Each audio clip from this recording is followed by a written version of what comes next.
இன்னைக்கு நாம ஒரு இன்ட்ரெஸ்டிங்கான விஷயத்தை பத்தி பார்க்க போறோங்க. வலிமைனால இவருக்கு ஈடு இணையே கிடையாதுங்க.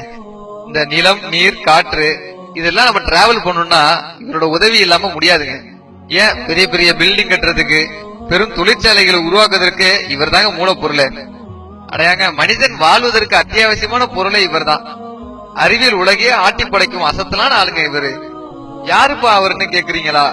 வாருங்க பார்ப்போம். அட, ரொம்ப யோசிக்காதீங்க, நம்ம இவரை பத்தி தாங்க பார்க்க போறோம். ஐயோ, நான் இவரை சொல்லலங்க, இந்த பொருளை உருவாக்குவதற்கு பயன்படுத்தின இரும்பை பத்தி தான் இந்த வாரம் நம்ம பார்க்க போறோம். நீரின்றி அமையாது உலகுன்னு அந்த காலத்துல நம்ம முன்னோர்கள் சொன்னாங்க. அதே மாதிரி இந்த நவீன காலத்துல இரும்பின்றி அமையாது உலகுன்னு சொல்லலாங்க. இரும்பு இல்லைன்னா ஒரு துரும்ப கூட அசைக்க முடியாது. அந்த அளவுக்கு இப்ப இரும்போட பயன்பாடு ரொம்ப அதிகமாயிடுச்சு. சரி வாங்க, நம்ம இந்த இரும்பை பத்தி கொஞ்சம் டெப்தா பார்ப்போம். இரும்பு ரொம்ப உறுதியான பொருளுங்கனாலதான் சவுத்துல அடிக்கிற ஆணில இருந்து வானத்துல பறக்கிற ராக்கெட் வரைக்கும் எல்லாத்துலயுமே நம்ம பயன்படுத்துறோங்க. நம்ம அன்றாட வாழ்க்கையில பயன்படுத்துற எல்லா பொருளையுமே இரும்பு கலந்து இருக்குங்க. சந்தேகமா இருக்கா? நீங்க உட்கார்ந்த இடத்துல இருந்து கொஞ்சம் சுத்தி பாருங்களேன்.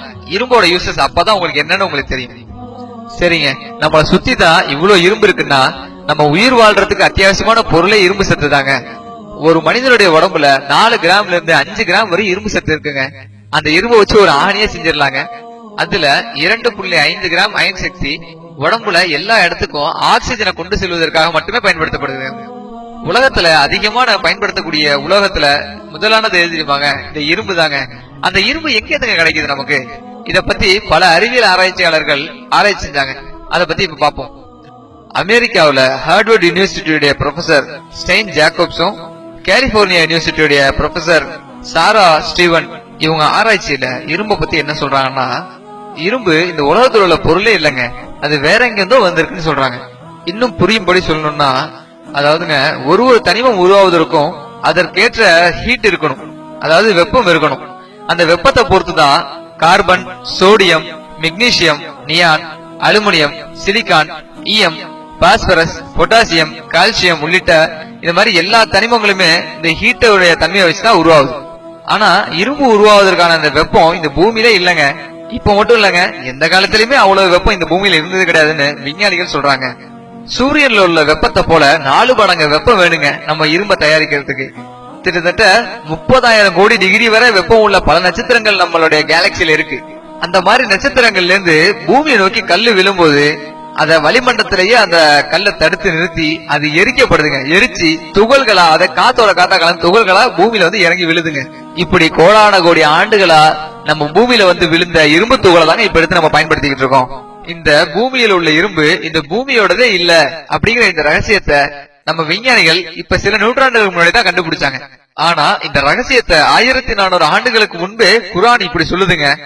لقد أرسلنا رسلنا بالبينات وأنزلنا معهم الكتاب والميزان ليقوم الناس بالقسط وأنزلنا الحديد فيه بأس شديد ومنافع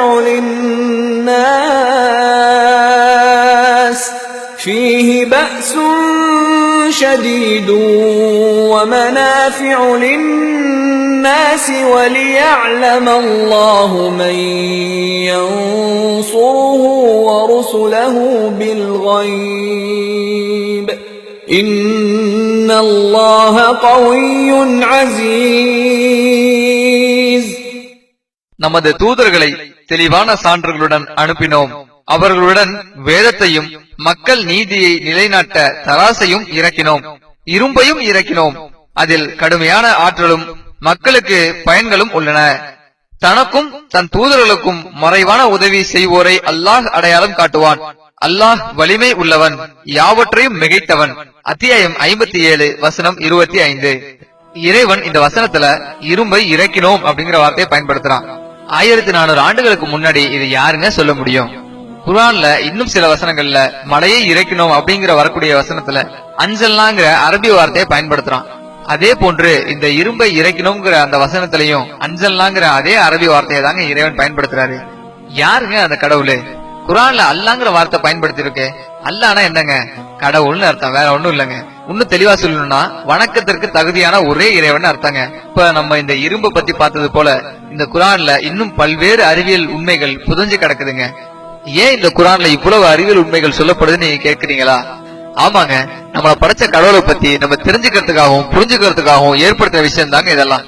உங்களுக்கு குர்ஆன் படிக்கணும்னு ஆர்வமா இருக்கா? எங்களை தொடர்பு கொள்ளுங்க.